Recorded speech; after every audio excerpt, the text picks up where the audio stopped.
We're here to talk through this Thermo-Sudoku by Kishore called dumbbell.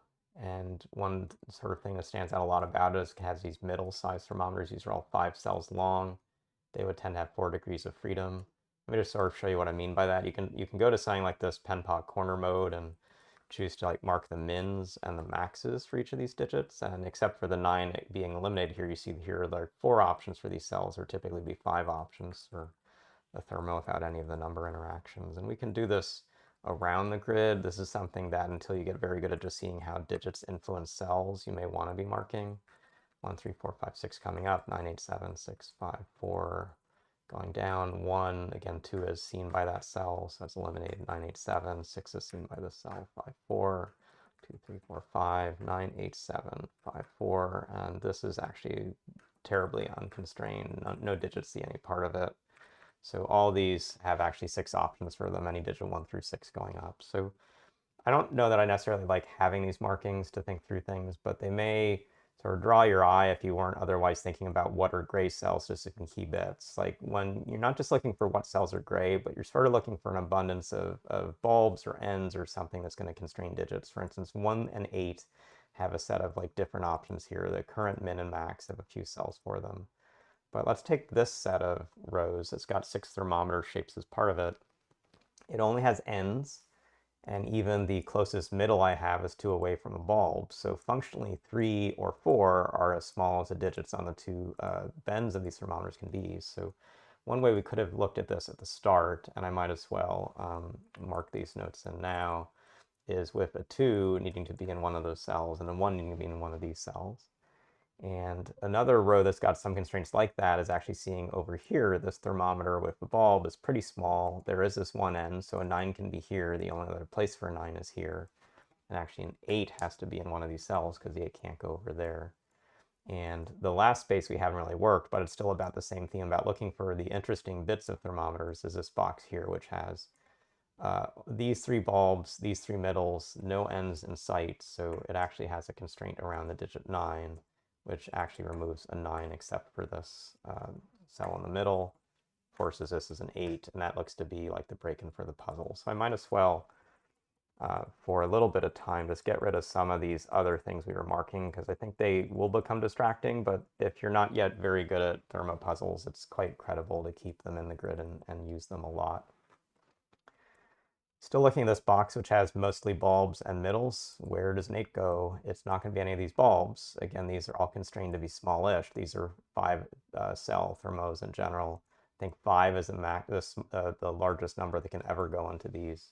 At the start of the puzzle, this could have been a 6, but right now it can only be a 5. So an 8 must be right here, as far from the sort of this bulb as close to an end as it can be. It actually puts in an 8. And notice that we now have a pretty magic situation where we've identified a triple in these center cells and now can go on 2 extremes of looking for the digit 3 and the digit 8 to make our next places of progress. And 8 can't be in this end, so an 8 has to be over here. Putting in that 8, actually looks like there's, before I do too much with just 8s, putting in this 9 actually also gives me a 9 down here and a 9 down here, and that's going to help me because now I can look at these 8s and get an 8 here and a 9 here. Let's try to get a 9 in this middle row. It's not part of this thermometer. It's got to be over in this box. Has to be here. That means a 9 is in one of these cells. Let's try to get an 8 in this middle row. Well, it's not here at this end because the 8's down below, so it's got to be here. Put some 8 in one of these cells. Got to get an 8 into this top right, and it can't be in any of these cells or near that thermometer part, so it's up the top. Puts that in. So I think we got all the 8's marked, all the 9's marked. We haven't looked at the digit 3 in this space, but remember, just conceptually, this is 1, 3, 4. This is as small as a 4 because of the 2 that sees us. So this is the only cell in this whole row that can be a 3. That forces 3, 2, 1 coming down. And that gives us, I think, some good progress to now work through another digit in this middle space. Where does the digit 1 or 2 go in this space? So this can't be a small, I think the lowest digit this can be right now is a 5. So the only place a 1 can go is right here, and it's also the case the only place a 2 can go is right here, because this can be 1, 2, 3. This is small as a 3 right now. So 1 and 2 get marked, 2 comes up here.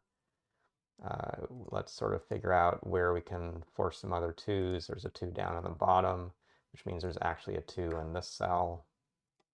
and a 2 in one of these.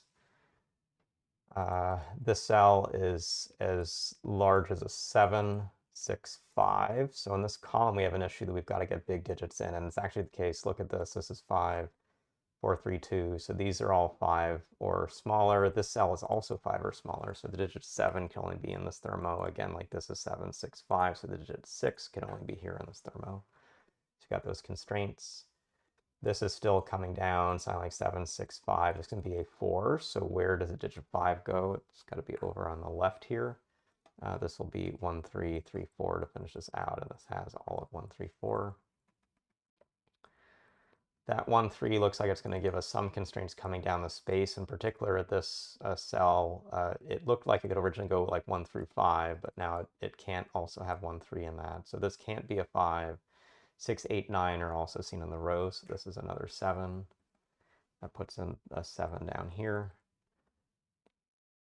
We'll need to get a credible value in the cell. It looks like 6 and 7 are possible, so this is a set that's going to be coming down like this. So we should come back to saying where some of the other extreme values in the space going to work out. This cell here looked like it could be 1 or 4, but once this is a 7, 4 is going to be too far away from it, so this has to be a 1, makes this a 3, 4, makes this a 1. This is 3, 4, potentially 4, 5, 6, 5, 6, 7. This, if it's a 2, is 3, 4, 5, so this is 6, 7, 6, 5, 4, 3 coming back, so pretty constrained. So let's now work back to say this cell. This can't be a 6 because that 6, 7 is not going to work up above. So we've got some limitations working through those.